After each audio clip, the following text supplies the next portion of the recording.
다 함께 기도 드리심으로 6월 21일 주일 예배를 하나님 앞에 드리시겠습니다. 온 세상을 창조하신 우리 주 하나님, 거룩하신 성령의 능력과 은총을 힘있게 하시고 하나님의 살아계심을 찬양하며 온누리에 선포하는 하나님의 자녀로 살게 하여 주옵소서.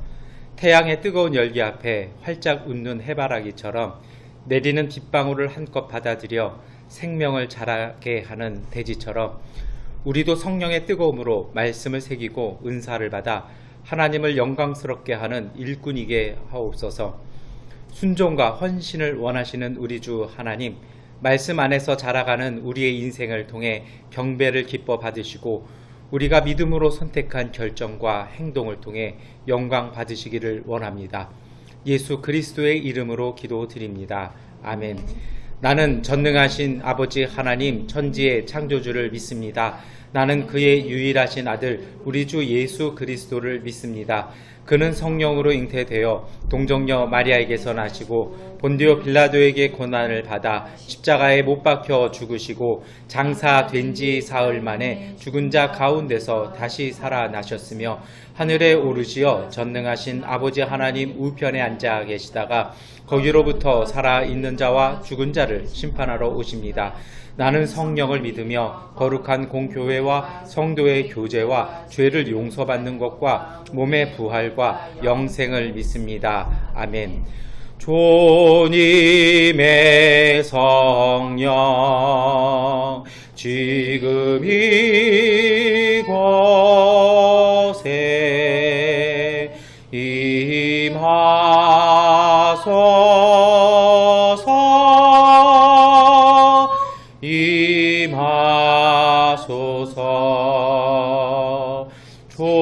주님의 성령 지금 이곳에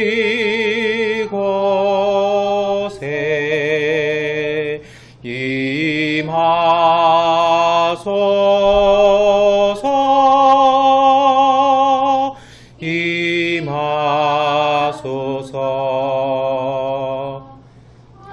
할렐루야, 할렐루야,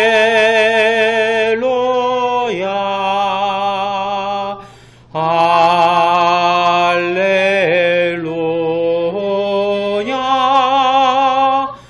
할렐루야,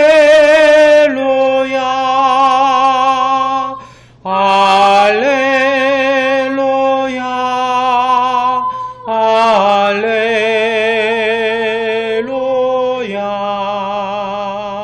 할렐루야,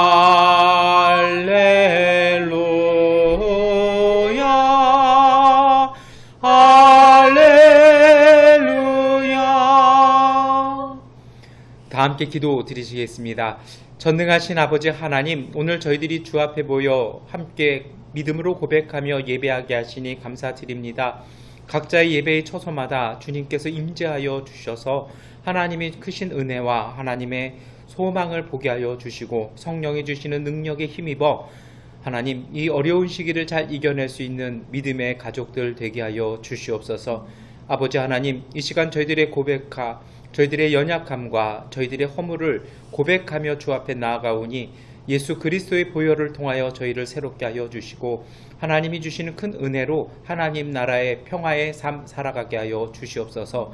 주님, 이때에 저희로 하여금 잘 보고 잘 분별할 수 있는 지혜를 주셔서 정말 주님의 뜻이 무엇인지를 끊임없이 찾으며 하나님께서 저희들에게 허락하신 믿음의 자리 가운데 저희들이 안연히 거하며 이 시대 속에서 어려움들을 뚫고 하나님의 은혜를 이루어갈 수 있는 믿음의 가족들 되게 하여 주시기를 원합니다.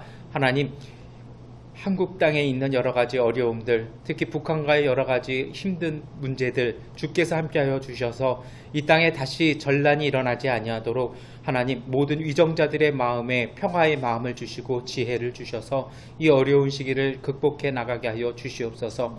미얀마에도 함께하여 주셔서 하나님 그 땅에 코로나로 인한 어려움이 그치게 하시고 가난하고 힘든 이웃들에게 복음이 전하여질 수 있도록 우리를 사용하여 주시옵소서.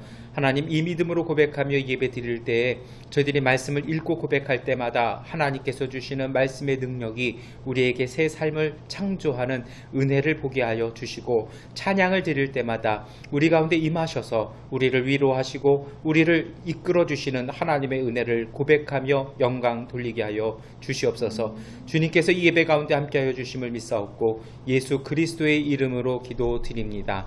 아멘. 우리 기도를 들어주소서. 간절히 비오니 우리 기도를 들어주소서. 응답해 주소서. 우리 기도를 들어주소서. 간절히 비오니 우리 기도를 들어주소서. 응답해 주소서. 아멘. 구약성서의 말씀을 봉독해 드리겠습니다. 구약성서의 말씀은 창세기 21장 8절부터 21절까지의 말씀입니다. 창세기 21장 8절부터 21절까지의 말씀을 세번역본으로 봉독해 드리겠습니다. 아기가 자라서 젖을 떼게 되었다. 이삭이 젖을 떼는 날에 아브라함이 큰 잔치를 벌였다. 그런데 사라가 보니 이집트 여인 하갈과 아브라함 사이에서 태어난 아들이 이삭을 놀리고 있었다. 사라가 아브라함에게 말하였다. 저 여종과 그 아들을 내보내십시오. 저 여종의 아들은 나의 아들 이삭과 유산을 나누어 가질 수 없습니다. 그러나 아브라함은 그 아들도 자기 아들이므로 이 일로 마음이 몹시 괴로웠다. 하나님이 그에게 말씀하셨다. 그 아들과 그 어머니인 여종의 일로 너무 걱정하지 말아라. 이삭에게서 태어나는 사람이 너의 씨가 될 것이니 사라가 너에게 말한 대로 다 들어주어라. 그러나 여종에게서 난 아들도 너의 씨니 그 아들은 그 아들대로 내가 한 민족이 되게 하겠다. 다음날 아침에 일찍 아브라함은 먹거리 얼마와 물 한 가죽 부대를 가져다가 하갈에게 주었다. 그는 먹거리와 마실 물을 하갈의 어깨에 메어 주고서 그를 아이와 함께 내보냈다. 하갈은 길을 나서서 브엘세바 빈들에서 정처 없이 헤매고 다녔다. 가죽 부대에 담아 온 물이 다 떨어지니 하갈은 아이를 덤불 아래에 뉘어놓고서 아이가 죽어가는 꼴을 참아 볼 수가 없구나 하면서 화살 한 바탕 거리만큼 떨어져서 주저앉았다. 그 여인은 아이 쪽을 바라보고 앉아서 소리를 내어 울었다. 하나님이 그 아이가 우는 소리를 들으셨다.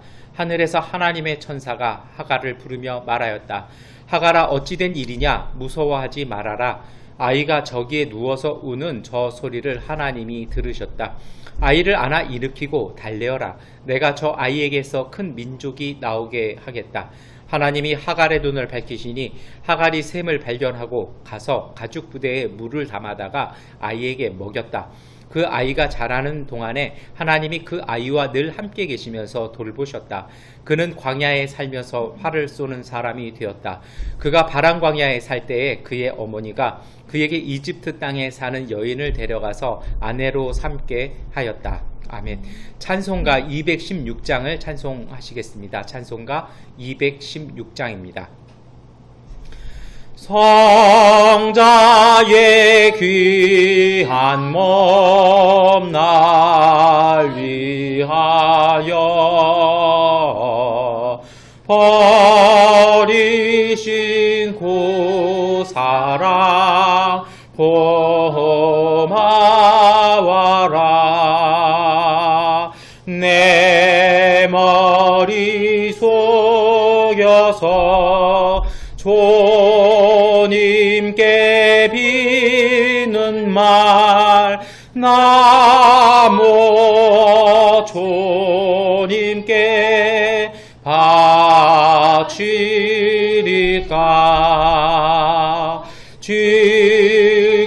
지금도 날 위해 간구하시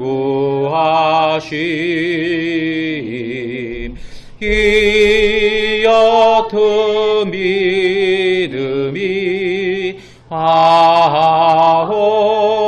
하옵나니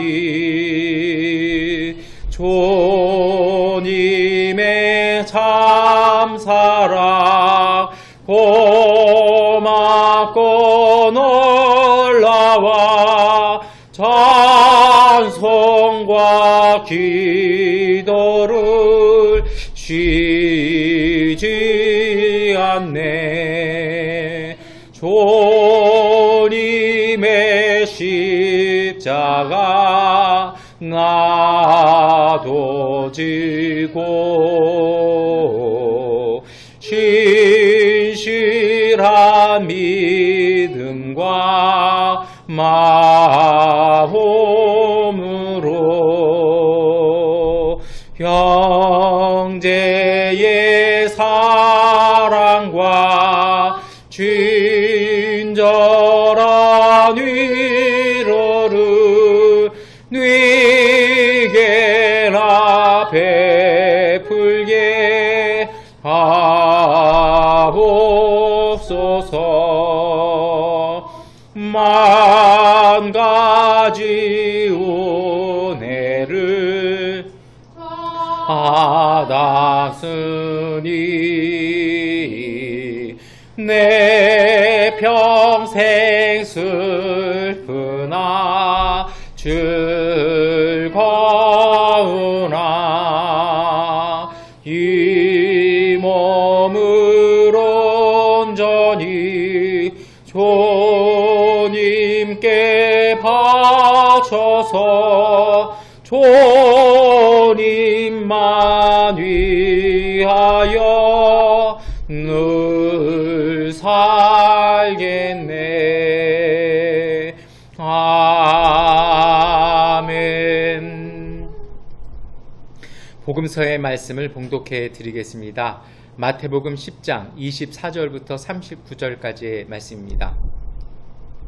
마태복음 10장 24절부터 39절까지의 말씀을 세번역번으로 봉독해 드리겠습니다. 제자가 스승보다 높지 않고 종이 주인보다 높지 않다. 제자가 제 스승만큼 되고 종이 제 주인만큼 되면 충분하다. 그들이 집 주인을 바알세불이라고 불렀거든 하물며 그 집 사람들에게야 얼마나 더 심하겠느냐. 그러므로 너희는 그들을 두려워하지 말아라. 덮어둔 것이라고 해도 벗겨지지 않을 것이 없고 숨긴 것이라도 해도 알려지지 않을 것이 없다. 내가 너희에게 어두운 데서 말하는 것을 너희는 밝은 데서 말하여라. 너희가 귓속말로 듣는 것을 지붕 위에서 외쳐라. 그리고 몸은 죽일지라도 영혼은 죽이지 못하는 일을 두려워하지 말고 영혼도 몸도 둘 다 지옥에 던져서 멸망시킬 수 있는 분을 두려워하여라. 참새 2마리가 한 양에 팔리지 않느냐. 그러나 그 가운데서 하나라도 너희 아버지께서 허락하지 않으시면 땅에 떨어지지 않을 것이다. 아버지께서는 너희의 머리카락까지도 다 세어놓고 계산하신다. 그러나 두려워하지 말아라. 너희는 많은 참새보다 더 귀하다. 누구든지 사람들 앞에서 나를 시인하면 나도 하늘에 계신 내 아버지 앞에서 그 사람을 시인할 것이요. 그러나 누구든지 사람들 앞에서 나를 부인하면 나도 하늘에 계신 내 아버지 앞에서 그 사람을 부인할 것이다. 너희는 내가 세상에 평화를 주려고 온 줄로 생각하지 말아라. 평화가 아니라 칼을 주려고 왔다. 나는 사람이 자기 아버지와 맞서게 하고 딸이 자기 어머니와 맞서게 하고 며느리가 자기 시어머니와 맞서게 하려고 왔다. 사람의 원수가 자기 집안 식구일 것이다. 나보다 아버지나 어머니를 더 사랑하는 사람은 내게 적합하지 않고 나보다 아들이나 딸을 더 사랑하는 사람도 내게 적합하지 않다. 또 자기 십자가를 지고 나를 따르지 않는 사람도 내게 적합하지 않다. 자기 목숨을 얻으려는 사람은 목숨을 잃을 것이요 나를 위하여 자기 목숨을 잃는 사람은 목숨을 얻을 것이다. 아멘. 찬송가 436장을 찬송하시겠습니다. 찬송가 436장입니다. 나 이제 주님의 새 생명 얻은 몸 옛것은 지나고 새 사람이로다. 그 생명 내 맘에 강같이 흐르고 그 사랑 내게서 해같이 빛난다. 영생을 누리며 주 안에 살리라. 오늘도 내일도 주 함께 살리라. 주 안에 감추인 새 생명 얻으니 이전에 좋던 것 이제는 값없다. 하늘의 은혜와 평화를 맛보니 찬송과 기도로 주 함께 살리라. 영생을 누리며 주 안에 살리라. 오늘도 내일도 주 함께 살리라. 산천도 조목도 새 것이 되었고 죄인도 원수도 친구로 변한다. 새 생명 얻은 자 영생을 누리니 주님을 모신 맘 새 하늘이로다. 영생을 누리며 주 안에 살리라. 오늘도 내일도 주 함께 살리라. 주 따라가는 길 험하고 멀어도 찬송을 부르며 뒤따라가리라. 나 주를 모시고 살리라. 날마다 섬기며 주 함께 살리라. 영생을 누리며 주 안에 살리라. 오늘도 내일도 주 함께 살리라. 아멘. 서신서의 말씀을 같은 목소리로 함께 봉독하겠습니다. 서신서의 말씀은 로마서 6장 1절부터 11절까지의 말씀입니다. 로마서 6장 1절부터 11절까지의 말씀 우리 함께 읽겠습니다. 그러면 우리가 무엇이라고 말을 해야 하겠습니까? 은혜를 더하게 하려고 여전히 죄 가운데 머물러 있어야 하겠습니까? 그럴 수 없습니다. 우리는 죄에는 죽은 사람인데 어떻게 죄 가운데서 그대로 살 수 있겠습니까? 세례를 받아 예수와 하나가 된 우리는 모두 세례를 받을 때에 그와 함께 죽었다는 것을 여러분은 알지 못합니까? 그러므로 우리는 세례를 통하여 그의 죽으심과 연합함으로써 그와 함께 묻혔던 것입니다. 그것은 그리스도께서 아버지의 영광으로 말미암아 죽은 사람들 가운데서 살아나신 것과 같이 우리도 또한 새 생명 안에서 살아가기 위함입니다. 우리가 그의 죽으심과 같은 죽으심을 입어 죽어서 그와 연합하는 사람이 되었으면 우리는 부활에 있어서도 또한 그와 연합하는 사람이 될 것입니다. 우리의 옛 사람이 그리스도와 함께 십자가에 달려 죽은 것은 죄의 몸을 멸하여서 우리가 다시는 죄의 노예가 되지 않게 하려는 것임을 우리는 압니다. 죽은 사람은 이미 죄의 세력에서 해방되었습니다. 우리가 그리스도와 함께 죽었으면 그와 함께 우리도 또한 살아날 것임을 믿습니다. 우리가 알기로 그리스도께서는 죽은 사람들 가운데서 살아나셔서 다시는 죽지 않으시며 다시는 죽음이 그를 지배하지 못합니다. 그리스도께서 죽으신 죽음은 죄에 대해서 단번에 죽으신 것이요 그분이 사시는 삶은 하나님을 위하여 사시는 것입니다.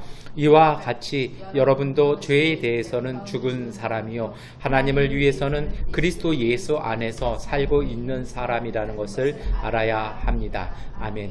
참여하겠습니다. 이 말씀 따라 사는 동안 지치지 않게 하시고 이 말씀 따라 사는 동안 주님 나라 임하소서. 이 말씀 따라 사는 동안 지치지 않게 하시고 이 말씀 따라 사는 동안 주님 나라 임하소서.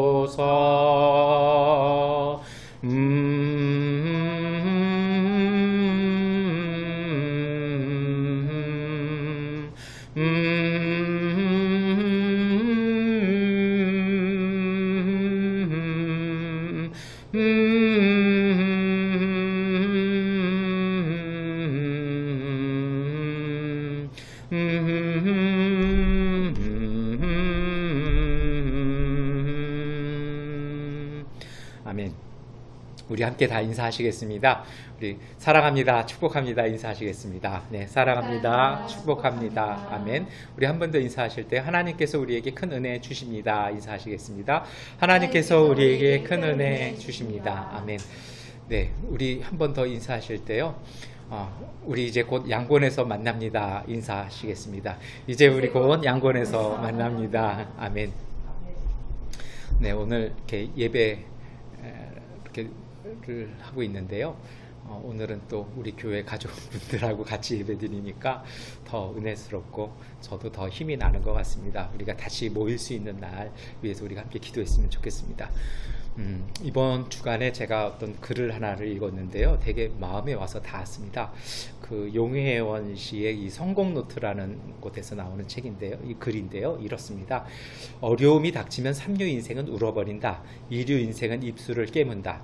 그러나 인류 인생은 웃는다. 새로운 도전의 성공의 기회가 되리라는 것을 알기 때문이다. 사람을 강하게 만드는 것은 사람이 하는 일이 아니라 하고자 하는 노력이다. 의지는 고난보다 강하다. 이래서 뭐 이제 인생의 어떤 살아가는 방법이나 자세에 대한 얘기인데요. 되게 마음이 와닿았던 건 삼류 인생이었습니다. 그래서 이제 다른 거를 이렇게 보다 보니까 옛날에 제가 어떤 책 읽다가 적어 놓은 게 있었습니다. 삼류 인생이란 내 인생의 주인공은 나인데 주연이기를 포기하고 조연으로만 사는 인생이다. 삼류 인생을 사는 사람들은 항상 자신이 노력해서 무엇인가를 하려 하기보다는 다른 이들의 삶을 탐내거나 그들이 자신의 자리로 추락하는 것을 기다리기만 한다. 사실은 제가 고등학교 때 저희 담당 목사님이 해주신 이야기고 설교 내용이기도 했는데요. 이 글귀가 저한테는 되게 마음에 와닿습니다. 삼류 인생이라는 게요. 이게 사람이 그런 것 같아요. 가급적이면 상류 인생이 돼야 되는데 우리가 자칫하면 삼류가 될 때가 이음과 미음 차이인데 그럴 때가 많습니다. 특히 지금처럼 뭐 코로나 때문에 어려움도 생기고 뭐 원하는 대로 되어지지도 않고 이럴 때에는 우리가 더더욱 이런 거를 느끼는데요. 여러분, 저는 그렇게 생각을 합니다.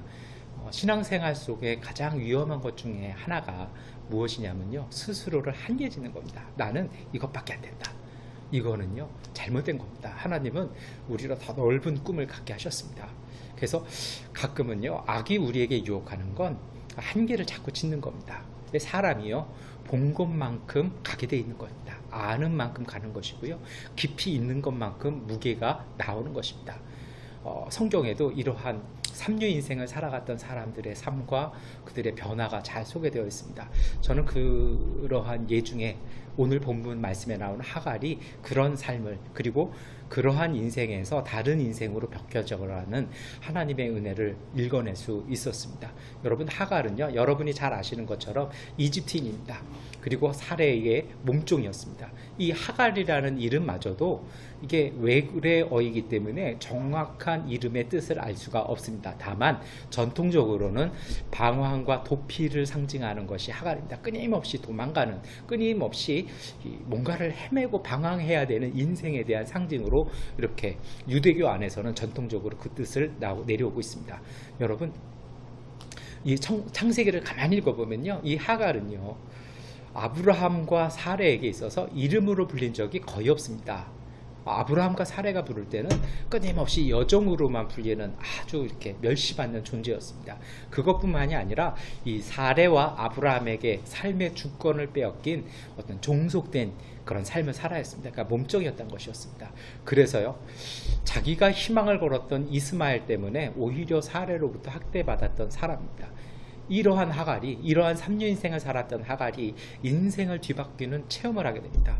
이것은요, 사레의 학대에서 시작합니다. 물론 이것은 하갈의 실수에서 나옵니다. 창세기 16장 4절을 보면 하갈은 자기가 임신한 것을 알고서 자기의 여주인을 깔보았다라고 이야기합니다. 이 3년 인생이 그래요. 내가 뭔가를 좀 하게 되면 다른 사람을 멸시하고 그것을 빼앗으려는 생각을 합니다. 이것 때문에 정말 이 사레의 학대가 시작합니다. 다시 말해서요, 하갈이 자기의 삶의 소망을 두었던 이스마엘 때문에 그 이스마엘의 존재를 아브라함과 사레로부터 인정받지 못하게 됩니다. 그래서 그는 어떻게 합니까? 도망가기 시작합니다. 이 도망가는 이유가요, 광야로 도망갑니다. 이것은요, 차라리 죽는 게 낫다는 겁니다. 사레가 얼마나 혹독하게 학대했든지 차라리 아무도 없는 광야에 가서 죽는 게 낫다고 해서 그는 길을 나섭니다. 묘하게도요, 이 발걸음이 하나님과의 만남으로 이어지기 시작합니다. 하나님의 천사를 만나죠. 그리고 창세기 16장 9절은 주님의 천사가 그에게 말하였다. 너희 여주인에게로 돌아가서 그에게 복종하면서 살아가라라고 하갈의 인생의 발걸음을 바꿔놓기 시작합니다. 어떻게 보면 이것은 가혹한 명령입니다. 하나님께서 천사를 보내실 정도면 정말 사라에게 뜨끔한 이렇게 교훈이라도 해주셔야 되지 않겠습니까?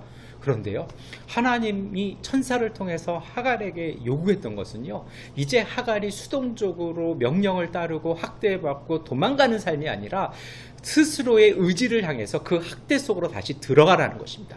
삶의 방향이 바뀌는 것입니다. 여러분, 이것이 바로 이류 인생입니다. 이러한 삶은요, 자기의 주도권을 가지려고 노력을 합니다. 자기의 삶을 주권적으로 살려기 시작을 하는 것이죠.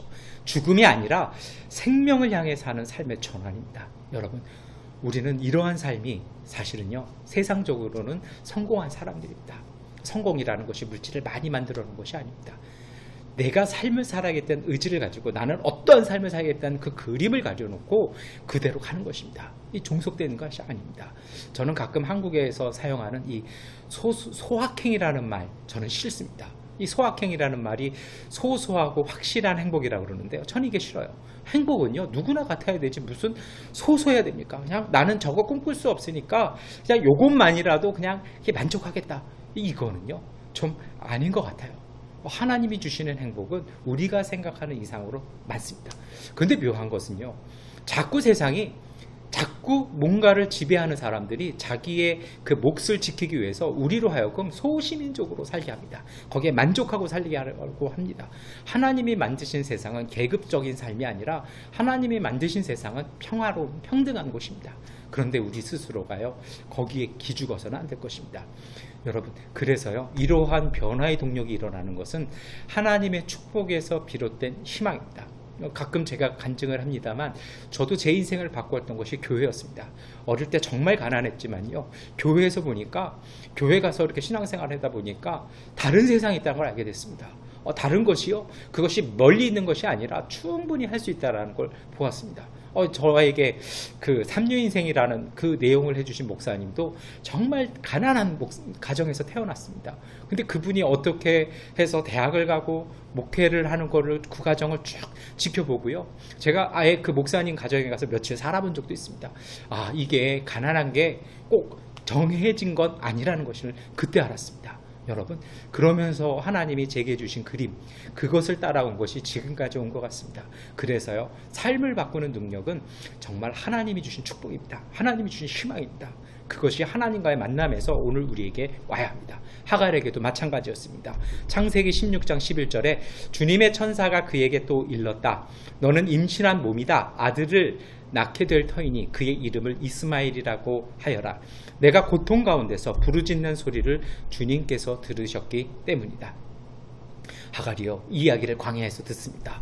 이스마엘 때문에 여기까지 쫓겨나왔는데 하나님은 그게 아니라는 겁니다. 그 아들이 고난의 씨앗이 아니라 그 아들은 축복의 씨앗이라는 것입니다. 여기에 하갈이요, 자신을 새롭게 보는 눈이 생겼습니다. 아브라함과 사레는요, 이 하갈에게서는 관심이 없습니다. 오직 아이에게 주목하기 시작합니다. 하갈 자체가요, 원래는 아무도 하갈을 염려해 주지 않는 삼류 인생이었습니다. 고통받든지 울든지 도망가든지 아무도 찾지 않습니다.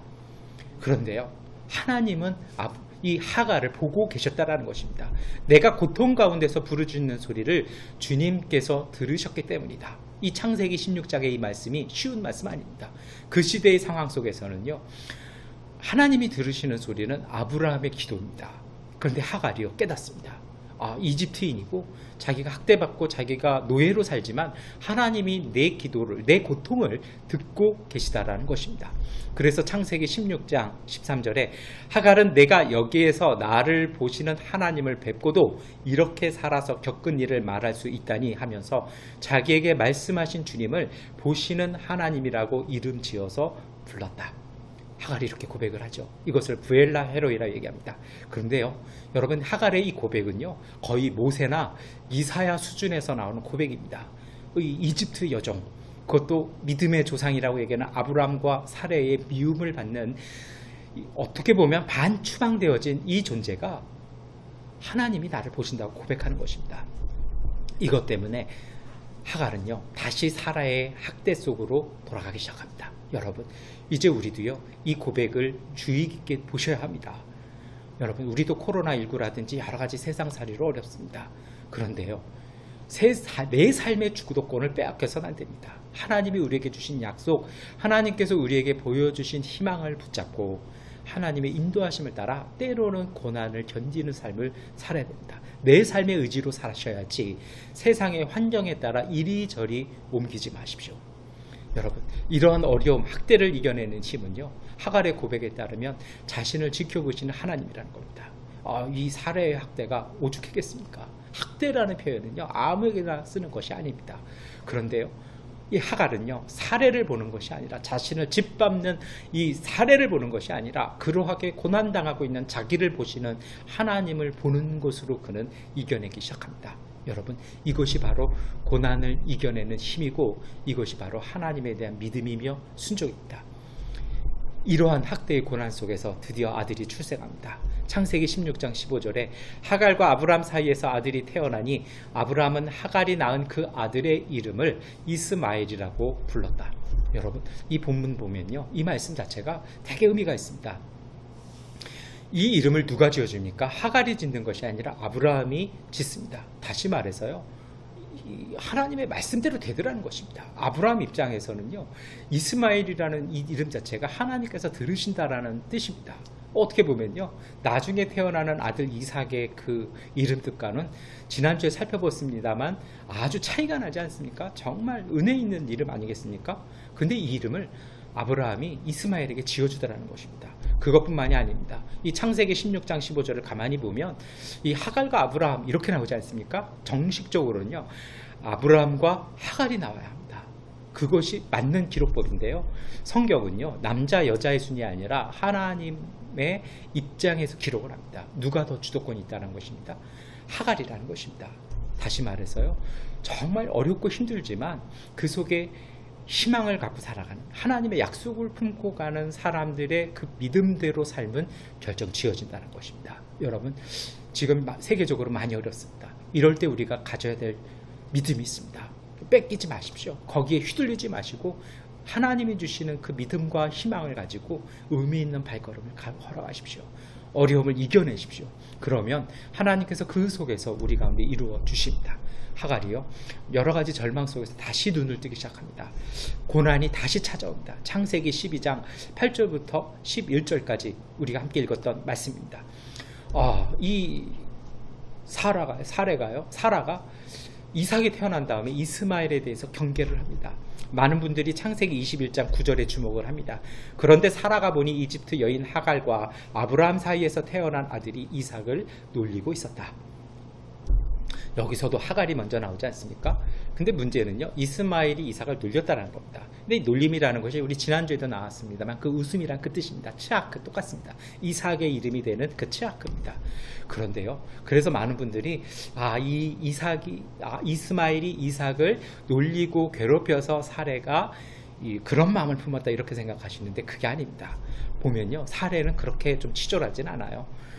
창세기 21장 10절과 11절을 보면요, 그게 아니라는 겁니다. 그 이어서 사라가 하는 말이 나오지 않습니까?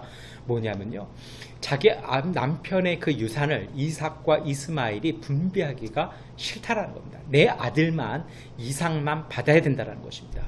그래서 어떡합니까? 이 문제 때문에 추방을 요구하기 시작합니다. 그리고 여기에 대해서 아브라함이 고민하기 시작합니다. 이 고민하는 이 아브라함이 앞에 창세기 21장 12절부터 13절에는요, 여종에게서 난 아들도 너의 신이 그 아들은 그 아들대로 내가 한 민족이 되게 하겠다라는 하나님의 응답이 있습니다. 그래서 아브라함은요, 하갈을 보냅니다. 근데 이 보내는 장면이 굉장히 가혹합니다. 그래도 10몇 년 살았는데 좀 이렇게 해줘야 되지 않을까요? 근데 이 아브라함은요, 아주 냉혹하게 성경 표현에 따르면 먹거리 얼마와 물 한 가죽 부대를 이렇게 지어서 보내기 시작합니다. 낙타 한 마리 주면 좀 어디 안 될까요? 아브라함이요, 굉장히 냉정하게 보냅니다. 사실 이 내용은요, 이 먹거리 얼마 물 한 가죽 부대라는 것은 하루치의 양식에 불과합니다. 이것은 거의 사형 선고에 가깝습니다. 많은 분들이 아브라함의 이것을 실수로도 봅니다. 근데 저는 솔직히 그거보다는요, 아브라함이 정말 하나님의 말씀을 신뢰했기 때문이라고 생각합니다. 그 이유는 뒤에 가서 말씀을 드리겠습니다. 여러분, 그렇게 해서 이 아브라함의 냉대 속에 쫓겨난 하갈이요, 광야에서 만난 건 죽음의 문턱에서요, 하나님의 길을 찾습니다. 길을 잃은 하갈이, 방황했던 하갈이 하나님의 길을 광야 가운데 찾게 됩니다. 여러분, 그래서 광야는 의미가 있습니다. 때로 우리는요, 광야를 지나게 됩니다. 길이 없어질 때가 있습니다. 저도 많이 겪어보았습니다. 그런데요, 제가 체험하는 것은 딱 한 가지입니다. 길이 끊겼을 때가 하나님이 주신 길이 시작되는 자리입니다. 그 길을 지키고 계셔야 됩니다. 브엘세바 빈들에서 정처 없이 헤매고 다녔다라고 오늘 본문은 얘기합니다. 이 뜻은요, 다른 이들의 도움을 받을 수 없는 존재였다는 것입니다. 이 브엘세바라는 것은 나중에 창세기 뒤에 가서 나옵니다. 그런데 왜 이 지명을 먼저 가서 붙입니까? 이 브엘세바라는 것은 어떻게 보면 아브라함 자손의 그 영역을 표기해 주는 것입니다. 이 브엘세바라는 것이 언약의 우물이라는 뜻이죠. 그러니까 다시 말해서 아브라함과 이삭의 후손들에게 의미 있는 곳입니다. 그곳에서는 이 하갈이 길을 잃어버렸다는 겁니다. 아무런 도움 못 받는다는 겁니다. 그래서 어떡합니까? 정말 이 아들의 죽음을 볼 수 없어서요, 이 화살을 쏠 만큼이라고, 그러니까 대략 한 300m 정도라고 얘기합니다. 그리고 서로 바라보고 울고 있습니다. 보통 아이들이요, 엄마와 떨어져 있으면 막 뛰어오는데 이스마엘이 못 옵니다. 그 얘기는요, 탈진했다는 것입니다. 정말 이 자식을 지킬 수 없는 이 절망의 자리에 이 이스마엘의 처절한 울음소리를 듣고 하나님께서 찾아오셨습니다. 창세기 21장 17절은 하나님이 그 아이가 우는 소리를 들으셨다. 하늘에서 하나님의 천사가 하갈을 부르며 말하였다. 하갈아, 어찌된 일이냐? 무서워하지 말아라. 아이가 저기에 누워서 우는 저 소리를 하나님이 들으셨다. 여러분, 하나님은 그렇습니다. 하나님은 버려지고 고통 속에서 우는 아이의 목소리를 듣고 찾아오십니다. 우리가 때로 힘들고 길이 없어서 때로는 목마름으로 인해서 인생이 절박해질 때 하나님은 우리의 소리를 듣고 우리에게 응답하십니다. 이 이스마엘이라는 뜻 자체가 하나님께서 들으신다는 뜻 아니겠습니까? 하나님께서요, 이 약속을 지켜주시는 겁니다. 이 창세기 16장은요, 그런 의미가 있습니다. 하갈, 이 이방인의 고통마저도 하나님은 들으신다라는 것입니다. 그래서 성서를 읽는 사람들이 고통당하는 사람들의 소리를 외면하지 말라는 것입니다. 그리고 우리가 고통당했을 때, 우리가 외로울 때 하나님께서는요, 우리에게 오신다라는 것이 성서의 증언입니다. 엄마와 물을 찾는 아이, 이 버려진 아이들을 하나님은요, 민족의 창시자로 세우시겠다는 것입니다. 여러분, 여기에서요, 이 고백이 오늘 우리의 고백이 되었으면 좋겠습니다. 미얀마 양곤에서 우리는 막막할 수 있습니다. 관광객도 더 이상 오지 않고 여러 가지 사업도 다 하기 힘든 때입니다. 여러분, 이때가 하나님의 이끄심을 따라갈 자리입니다. 미얀마 양곤에서요, 아니면 우리 한국에서, 아니면 세계 곳곳에서 우리의 삶의 주도권을 다시 찾아야 됩니다. 그래서 이제 이 하갈은요, 길을 잃은 자리에서 새로운 길을 걷기 시작합니다. 창세기 21장 19절은 이것을 이렇게 표현합니다. 하나님이 하갈의 눈을 밝히시니 하갈이 샘을 발견하고 가서 가죽 부대에 물을 담아다가 아이에게 먹였다. 눈을 밝히실 겁니다. 이 우물이 샘이 보였다는 겁니다. 근데 이 본문을 히브리어를 읽으면요, 이것이 이렇습니다. 샘이요 가까이 있었던 것이 아니라는 겁니다. 가까이 있었는데 그냥 절망의 눈에서 이렇게 탄식하고 있어서 못 보았다, 이 뜻이 아닙니다. 발견하고 가서라는 말은요, 이 히브리어를 보면 다 이게 끊어져 있습니다. 무슨 얘기냐면요, 굉장히 멀었다는 것입니다. 그러니까 눈이 밝아진 건요, 못 보던 것, 근처에 있던 것을 딱 봤다, 이 얘기가 아니라 하나님께서 하갈의 삶 속에 의지를 주셨다는 겁니다. 내가 저 아이를 살려야겠고 내가 여기 이 광야 속에서 물을 찾아야겠다라는 그 의지를 통해서요, 하갈을 일으키실 겁니다. 여러분, 이게 인류 인생입니다. 이것이 바로 하나님 나라의 삶을 살아가는 삶의 자세입니다. 그리고 오늘 우리의 삶의 자세입니다. 가보았더니 물이 있더라는 겁니다. 물이 가까웠으면요, 뭐 이렇게 떠다가 아니면 이스마엘을 데려다가 먹이졌을 텐데, 이 하갈이 가죽 부대에 물을 담아갑니다. 무슨 얘기입니까? 멀었다는 겁니다. 절망을 딛고 일어서서 그 거리를 극복해냈다는 것입니다. 여러분, 이것이 바로 하나님의 성령이 우리에게 오셔서 하시는 일입니다. 우리가 언뜻 생각하면 물을 주실 것 같습니다. 샘이 펑 터질 것 같습니다. 마라의 샘물처럼 무슨 그런 역사가 일어나야 되지 않겠습니까? 모세도 바위 치니까 열어지지 않았습니까? 그런데 하나님이요, 민족을 새롭게 시작하는 이 이스마엘과 하갈에게 주신 능력은 삶의 의지였습니다. 가서 적극적으로 물을 찾는 것이었습니다. 이것이 바로 하나님의 도움이었고 눈을 밝게 하신 겁니다. 아, 저기 가면 내가 이거 해보면 가겠다는 것입니다. 가끔 저도 이렇게 상담을 해서 권면할 때가 있습니다. 쭉 이야기를 듣다 보면, 그리고 기도하다 보면 하나님이 주시는 감동이 있습니다. 좀 이런 걸 한번 해보시면 좋겠습니다. 권면합니다. 그러면 대부분의 분들은 목사님, 그거를 우리가 어떻게 해요? 제가 언뜻 생각하기도 논리적으로 그래요. 한 30%, 20%가 이렇게 비어 있어요. 빠져 있습니다. 그런데요, 제 마음속에 자꾸 주시는 감동은, 그래도 한번 해보면 하나님께서 도와주실 텐데, 하나님께서 예비해 주셨을 텐데, 근데 많은 분들이요, 안 하는 걸 봅니다. 제 삶도 그런 것 같아요. 가끔 하나님이 주시는 그 감동들은 이렇게 뭐가 좀 비어 있어요. 이 길이 끊어져 있습니다. 근데요, 가보잖아요. 가보시면 길이 이어집니다. 하나님의 도우심이 있습니다. 그래서 저는 에벤에셀이라는 말을 굉장히 좋아합니다. 하나님께서 여기서 도우셨다. 그 얘기 무엇입니까? 하나님께서 여기까지 도우셨으므로 이제 우리가 앞으로도 갈 수 있다는 것입니다. 이게 바로 눈이 밝아진 것입니다. 다른 이의 도움이 아니라 자신의 힘으로 문제를 해결해 나가려는 적극성입니다. 그 삶의 주도성입니다. 이게 바로 믿음입니다. 여러분, 이 브엘세바, 아브라함의 땅 아니었습니까? 근데 거기에서 아브라함의 자손의 셈이 아니라 이 하갈과 이스마엘은 자신들의 셈을 찾아서요, 삶을 이어가기 시작합니다. 성경 본문은요, 여기서 딱 끊어지고 시간이 많이 경과합니다. 그래서 창세기 21장 20절은 그 아이가 자라는 동안에 하나님이 그 아이와 늘 함께 계시면서 돌보셨다. 그는 광야에 살면서 활을 쏘는 사람이 되었다. 라고 말씀하죠. 이후의 삶이 어떻게 됐을까요? 그들은 끊임없이 광야를 살았습니다. 근데 이게 더 이상 광야가 문제가 안 되는 겁니다. 왜요? 하나님께서 하갈의 눈을 여셨으므로 물이 없으면 또 다른 샘을 찾아가는 그런 삶을 통해서 그들은 광야에서 생존했다는 것입니다. 그 속에서도 이스마엘이요, 활을 쏘는 사람이 되어서 바람광야에 거하면서 한 민족의 기틀을 만들어냈다는 겁니다. 이유는 하나님이 그들을 돌보셨다는 것입니다. 하나님께서 보게 하시면 하나님께서 돌보아 주십니다. 이것이 세상의 우리와는 다른 것입니다. 세상은 자기 힘으로 가야 됩니다만 우리는 주님의 은혜로 갑니다. 여러분, 말씀드렸지만요, 하나님께서 보이신 것은 하나님께서 행하시는 겁니다. 우리를 통해서입니다. 여러분, 이것이 바로 새로운 눈, 믿음의 능력이고 이것이 삶을 바꿔내는 능력입니다. 믿음이라는 것은요, 눈이 새롭게 열려서 이제까지 보지 못하던 것, 이제까지 내가 자신 없다고 말한 것을 찾고 보고 하게 하는 것입니다. 상황은 그대로이지만요, 우리가 바뀌는 것입니다. 내가 변하면 상황을 보는 안목까지 변화되어서 상황을 바꿔나가는 힘이 생기는 것입니다. 이것이 바로 믿음의 힘입니다.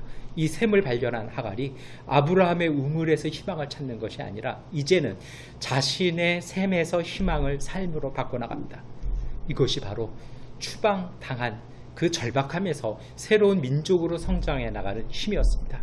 이러한 힘이 끊임없이 유지되는 것은 이스마엘이 자라는 동안에 하나님이 그 아이와 함께 늘 돌보아 주셨기 때문입니다. 우리도 하나님께서 돌보아 주고 계십니다.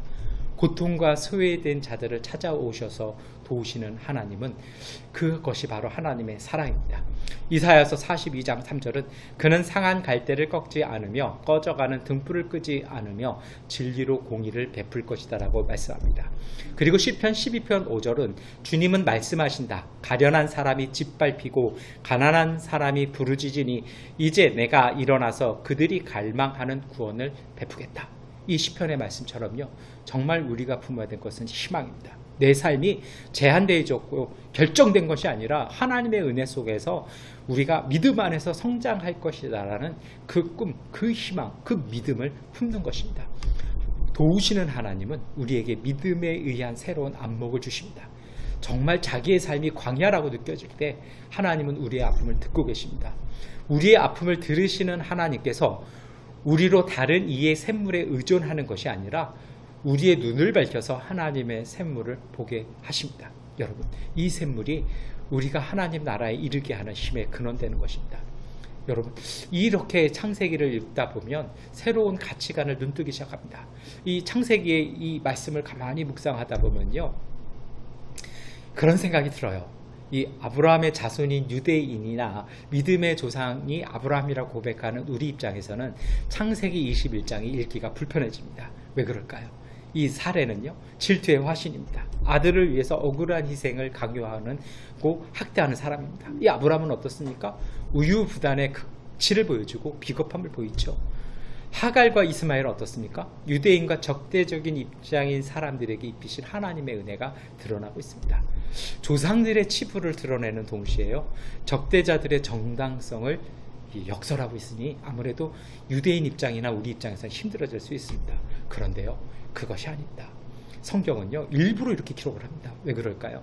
이 아브라함과 사라의 실수에서 교훈을 찾으라는 것입니다.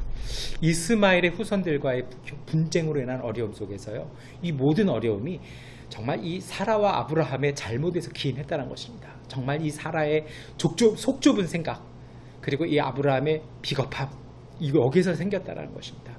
그래서요, 참된 평화는, 참된 하나님의 은혜는 이 믿음의 분명한 실천과 포용력을 통해서 이루어진다는 것입니다. 사라는요, 우리 남편의 이 유산을 둘로 나누면 우리 아들은 반밖에 못 받아야 된다는, 그렇게 생각한 겁니다. 그런데 하나님은 그렇게 안 하신 거죠. 정말 이 사라의 욕심 때문에 이삭이 그걸 다 받았어요. 근데 하나님은요, 이스마엘에게는요, 또 다른 몫으로 똑같이 주셨다는 것입니다. 하나님은 창조의 하나님입니다. 근데 우리는 자꾸 계산합니다. 계산이요, 논리가 전부는 아닙니다. 논리가 믿음과 하나님에 대한 이 창조의 은혜보다 앞서서는 안 됩니다. 우리는 자꾸 계산을 합니다. 이렇게 하면 손해인데, 이렇게 하면 적자인데, 이렇게 하면 안 되는데. 근데 여러분, 삶을 이겨나가는 것은 그게 아닙니다. 여러분, 계산 잘하는 사람들 있잖아요. 회계사분들이요. 그분들이 여기서 세상에선 잘은 사시지만 주도적인 삶은 못 사십니다. 왜요? 자꾸 계산하기 때문입니다. 혹시 이 설교를 듣고 회계사분들이 기분 나빠하실 수도 있습니다만 그렇게 말씀드리고 있어요. 계산이, 논리가 전부는 아닙니다. 창조하신 하나님의 능력 가운데 여러분, 그것을 초월하시는 하나님의 사랑을 바라보시기를 축원합니다. 인간의 실패와 연약함에도요, 하나님은 하나님의 약속을 이루어 가십니다. 아브라함이 실패했잖아요. 사례가 실패했지 않습니까? 그런데도 하나님은요, 하나님의 방법대로 그 약속을 이어가십니다. 그래서요, 이 하나님의 백성은 세상과는 다른 삶의 영역을 살아야 합니다. 이것이 바로 로마서 6장 1절부터 11절까지의 말씀입니다. 이것을 세례의 삶이라고 이야기할 수 있습니다. 하나님의 은혜 아래 사는 사람 새로워야 됩니다. 우리는요, 세상과는 다른 영역을 살아갑니다. 그래서 로마서 6장 1절부터 2절 그리고 4절은요, 그러면 우리는 무엇이라고 말을 해야 하겠습니까? 은혜를 더하게 하려고 여전히 죄 가운데 머물러 있어야 하겠습니까? 그럴 수 없습니다. 우리는 죄에는 죽은 사람인데 어떻게 죄 가운데서 그대로 살 수 있겠습니까? 이제는 바뀌어야 된다는 겁니다. 삶의 스타일이요, 바뀌어야 된다는 것입니다. 우리의 새로운 삶은요, 로마서 6장 4절에 그러므로 우리는 세례를 통하여 그의 죽으심과 연합함으로써 그와 함께 묻혔던 것입니다. 그것은 그리스도께서 아버지의 영광으로 말미암아 죽은 사람들 가운데서 살아나신 것과 같이 우리도 또한 새 생명 안에서 살아가기 위함입니다. 세례를 받을 때 고백이 있지 않습니까? 이제는 우리가 하나님의 은혜의 이끄심을 따라 살겠다라는 것입니다. 아브라함과 사례는 세상의 방식으로 해결하려고 했습니다. 그런데 하갈과 이스마엘은요, 그 학대와 죽음의 위협 앞에서 하나님 앞에 서 있는 신앙으로 그들은 살아갔습니다. 그래서요, 이제 우리가 세례받은 대로 산다라면, 그 믿음대로 산다라면 이제는 하나님께서 보여주시는 것을 따라 살아가는 것입니다. 지금의 내 상태에 머물러 계지 마십시오. 하나님이 이끄시면요, 쭉 살아가십시오. 근데 여러분 기억하실 것이 있습니다. 요즘 제가 병원에서 이렇게 건면을 해서 이렇게 아침마다 이렇게 쭉 걷습니다. 대략 한 5km에서 6km를 2시간 동안 걷는데요.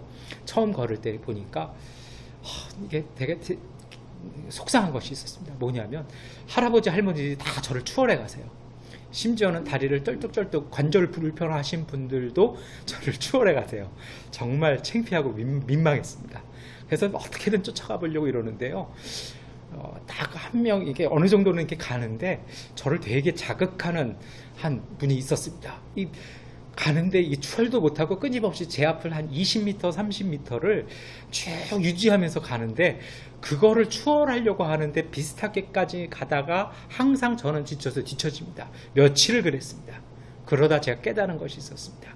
뭐냐면요, 그 앞에 있는 작은 목표를 보면 절대 추월 못합니다. 제가 이렇게 보니까요, 자꾸 그 사람을 이렇게 보니까 그분의 속도에 제 발걸음이 맞춰지는 겁니다. 같이는 갈 수 있지만 절대 앞설 수 없습니다. 그러다가 그저께 드디어 그분을 추월했습니다. 방법은 하나입니다. 그분을 보는 것이 아니라 제가 가야 될 곳을 바라보는 겁니다. 그랬더니 수월하게 가는 겁니다. 여러분, 시선을 어디에 두십니까? 우리를 이끌어 가시는 하나님 앞에 맡겨주십시오. 우리를 붙잡는 세상을 자꾸 지켜보시면 세상에 발목 잡히는 것입니다. 여러분, 정말 우리가 하는 일을 위해서 기도하는 것이 아니라 기도의 감동과 응답을 따라 하십시오. 많은 분들이 그래요. 내가 하는 일을 위해서 잘 되도록 기도해 주십시오. 목사 입장에서 솔직히 말씀드리고 싶은 것이 있습니다. 지금 하시는 일도 중요하겠지만 하나님이 기도의 감동을 따라 하시는 일을 하십시오. 이 말을 꼭 하고 싶습니다. 왜냐고요? 그러면요, 어떠한 것보다도 그것이 더 효율적이고 더 앞서갈 수 있습니다. 하나님의 주권에 대한 믿음에 순종을 하십시오. 많은 분들이 그런 얘기하는 걸 들었습니다. 하나님께서 은혜 주시면 제가 그걸 하겠습니다. 예수님 앞에서도 그렇게 말했던 부자 청년이 있었습니다. 여러분, 하나님이 감동 주시는 것, 하나님을 보고 하나님이 이끌어 가신다라면 그것을 보고 품으십시오. 이것이 바로 세상의 권세에서 해방된 믿음의 능력입니다. 그래서 로마서 6장 11절은 이와 같이 여러분도 죄에 대해서 단번에 죽으신 것이요 하나님을 위해서는 그리스도 예수 안에서 살고 있는 사람이라는 것을 알아야 합니다. 우리 자신의 능력을 깨닫는 것입니다. 여러분, 마태복음 10장 24절부터 39절은요 우리에게 이렇게 권면합니다. 예수님께서 하신 말씀이죠.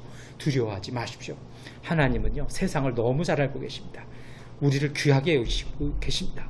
그래서 마태복음 10장 29절부터 31절에 참새 2마리가 한 양에 팔리지 않느냐? 그러나 그 가운데서 하나라도 너희 아버지께서 허락하지 않으시면 땅에 떨어지지 않을 것이다. 아버지께서는 너희의 머리카락까지도 다 세워놓고 계신다. 그러니 두려워하지 말아라. 너희는 많은 참새보다 더 귀하다. 여러분, 하나님이 우리를 아십니다. 그러나 우리가 때로는 고난을 겪습니다. 그러나 그 고난 속에는요 하나님의 배려가 담겨져 있습니다. 고난이요 이겨내면 하나님의 축복이 되는 것이고 실패하면 그것이 시험이 되는 것입니다. 우리가 가져야 될 자세는요 극복해내는 것입니다. 이겨내는 것입니다.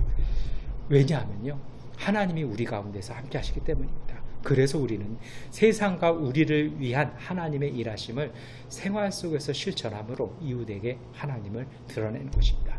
마태복음 10장 32절에 누구든지 사람들 앞에서 나를 시인하면 나도 하늘에 계신 내 아버지 앞에서 그 사람을 시인할 것이다 라고 예수님께서 우리에게 말씀하십니다. 우리의 믿음, 우리의 은혜를 세상 속에서 삶으로 선포하시기를 축원합니다.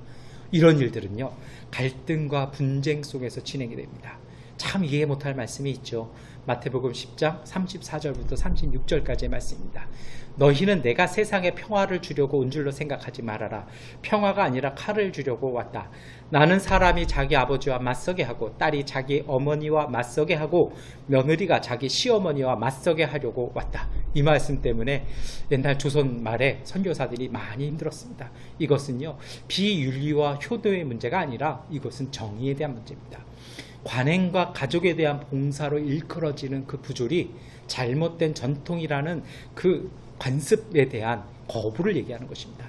다시 말해서요, 하나님의 진리에 대한 사랑을 얘기하는 것입니다. 그래서 마태복음 10장 37절은 나보다 아버지나 어머니를 더 사랑하는 사람은 내게 적합하지 않고 나보다 아들이나 딸을 더 사랑하는 사람도 내게 적합하지 않다고 말씀하십니다. 관행이나 이 가족 간의 이해관계에 지배당하는 것이 아니라 하나님의 말씀으로 생활의 정의와 질서를 부여하는 하나님의 삶을 살아가는 것입니다. 이것은 하나님의 신비 속에 이루어집니다. 그러면 안 될 것 같고, 그러면 가족 다 잃을 것 같아요. 친구 다 잃을 것 같아요. 그런데요, 그렇지 않다는 것입니다. 마태복음 10장 39절에 자기 목숨을 얻으려는 사람은 목숨을 잃을 것이요 나를 위하여 자기 목숨을 잃는 사람은 목숨을 얻을 것이다 라고 말씀하십니다. 여러분, 삶은요, 광야에서 경험하는 고난을 통해서 성장합니다. 우리가 길을 잃고 물이 떨어진 그 고통의 자리, 그 자리가 하나님의 새 길이 시작되는 자리입니다. 우리 인생이 변화되는 자리입니다. 그래서요, 우리가 바라보고 생각하는 그 가치관을 내려놓을 필요가 있습니다. 하나님께서 열어가시는 새로움에 눈 뜨셔야 합니다. 어려운 때가 삼류의 삶을 살아가는 사람에게는 좌절이지만 인류의 삶을 살아가는 사람에게는요, 그것은 기회의 시간입니다. 성령은요, 우리에게 새로운 것을 보게 하십니다. 사도행전 9장 17절 18절은 아나니아가 떠나 그 집에 들어가 안수하여 이르되 형제 사울아, 주 곧 내가 오는 길에서 나타나게 하셨던 예수께서 나를 보내어 너로 다시 보게 하시고 성령으로 충만하게 하신다 하니 즉시 사울의 눈에서 비늘 같은 것이 벗어져 다시 보게 된지라. 일어나 세례를 받고 음식을 먹음에 강건하여 지니라. 여러분, 성령이 오시면 우리를 새롭게 눈뜨게 하시는 것입니다. 그래서요, 우리로 새롭게 보게 하신 성령을 따라 우리의 삶과 우리의 인생을요, 새롭게 하시는 겁니다. 하나님께서 우리에게 이루어 주십니다. 그래서요, 잃어버린 것들에 너무 연연해하지 마십시오. 하나님께서 새롭게 채우실 것들을요, 바라보십시오. 예레미야 29장 11절부터 14절에 너희가 나를 부르고 나에게 와서 기도하면 내가 너희의 호소를 들어주겠다. 너희가 나를 찾으면 나를 만날 것이다. 너희가 온전한 마음으로 나를 찾기만 하면 내가 너희를 만나주겠다. 나 주의 말이다라고 우리에게 말씀하십니다. 이제 설교를 마무리하겠습니다. 하갈은요, 자기 인생의 주도권 놓치고 다른 사람들의 이익을 위해서 희생되어야 하는 삼류 인생의 삶을 살았습니다. 하나님은 광야에서 울부짖는 하갈의 삶을 돌아보시고 그에게 소망을 주심으로 고난과 악대 이겨내고 이스마엘을 낳게 하셨습니다. 다시 찾아온 위기와 울음 속에서요, 하나님은 하갈의 눈을 새롭게 뜨게 하십니다. 그래서 이 아들을 통해서 새로운 민족을 낳게 하십니다. 여러분, 사례와 이 아브라함의 교훈으로 우리는 세상의 방법이 아니라 하나님이 주시는 말씀을 따라서요, 우리의 삶 속에서 주님의 길을 만들어 가셔야 합니다. 이것을 위해서요, 우리가 광야의 고난 속에서 하나님의 눈뜨게 하심을 보고 순종하시고 세상에 당당하게 살아가십시오. 하나님의 나라가 우리 가운데 이루어질 것입니다. 기도하겠습니다. 하나님, 이 땅에 오셔서 소금과 빛이 되어주시고 죽음을 이기시고 부활 생명 주시니 감사합니다. 수고와 무거운 짐진 자들 받아주시고 우리가 살아가게 하여 주시옵소서. 잃어버린 것들에 애달아 하지 아니하고 살아있는 것들에 연연해 하지 아니하며 살아가는 일에 탐욕하지 아니하며 나의 나됨을 버리고 오직 주님만 내 안에 살고 있는 오늘이 되게 하여 주옵소서. 가난해도 비굴하지 아니하며 부유해도 오만하지 아니하며 모두가 나를 떠나도 외로워하지 아니하며 억울한 일을 당해도 원통해하지 아니하며 소중한 것을 상실해도 저항하지 아니하며 오늘 살아감을 감사하고 격려하는 하루가 되게 하여 주옵소서. 비천함에 있어도 당당하게 하시고 가진 것 없어도 욥처럼 하나님을 찬양하며 천하를 얻고도 다윗처럼 엎드려 회개하는 바른 신앙 되게 하여 주시고 오늘 우리에게 주신 삶 안에서 넉넉한 사랑을 이루며 하나님의 나라 이루며 살게 하여 주시옵소서. 예수 그리스도의 이름으로 기도드립니다. 아멘. 찬송가 540장을 찬송하시겠습니다. 찬송가 540장입니다. 주의 음성을 내가 들으니 사랑한단 말일세. 믿는 마음으로 주께 가오니 나를 영접하소서. 내가 매일 십자가 앞에 더 가까이 가오니 곳에 조에 흘린 법의 피로써 나를 정케 하소서. 주의 울부신 은혜 베푸사 나를 받아주시고 나의 품은 또 주의 뜻같이 되게 하여 주소서. 내가 매일 십자가 앞에 더 가까이 가오니 곳에 주의 흘린 법의 피로써 나를 정케 하소서. 주의 보좌로 나아갈 때에 어찌하니 기쁠까. 주의 얼굴을 항상 배우니 더욱 친근합니다. 내가 매일 십자가 앞에 더 가까이 가오니 곳에 주의 흘린 법의 피로써 나를 정케 하소서. 우리 구주의 넓은 사랑을 증량할 자 없으며 주가 주시는 참된 기쁨도 헤아릴 수 없도다. 내가 매일 십자가 앞에 더 가까이 가오니 곳에 주의 흘린 법의 피로써 나를 정케 하소서. 아멘. 네, 교회 소식 말씀드리겠습니다. 우리가 계속 온라인 예배 드리고 있는데요. 우리 장소는 다르지만 시간은 양곤 시간으로 우리 주일 오전 11시에 함께 예배 드리겠습니다. 우리 온라인 예배 위해서 많은 분들이 수고하고 섬겨주시는데 감사의 인사를 드립니다.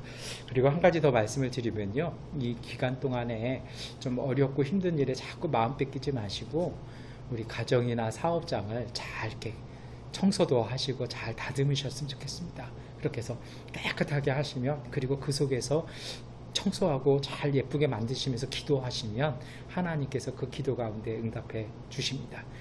네, 우리 다 함께 주기도문송 찬양하시겠습니다. 하늘에 계신 아버지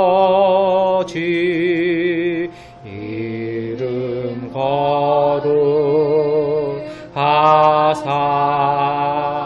주님 나라 임하시고 도시 이루어지다.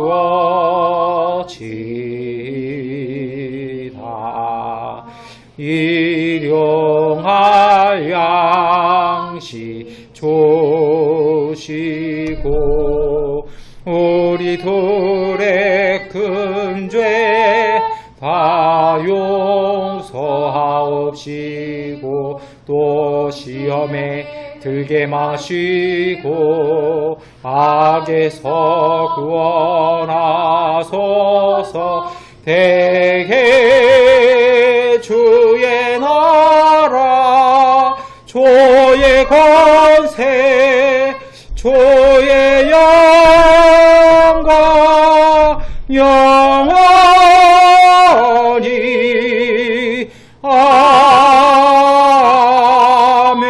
아멘.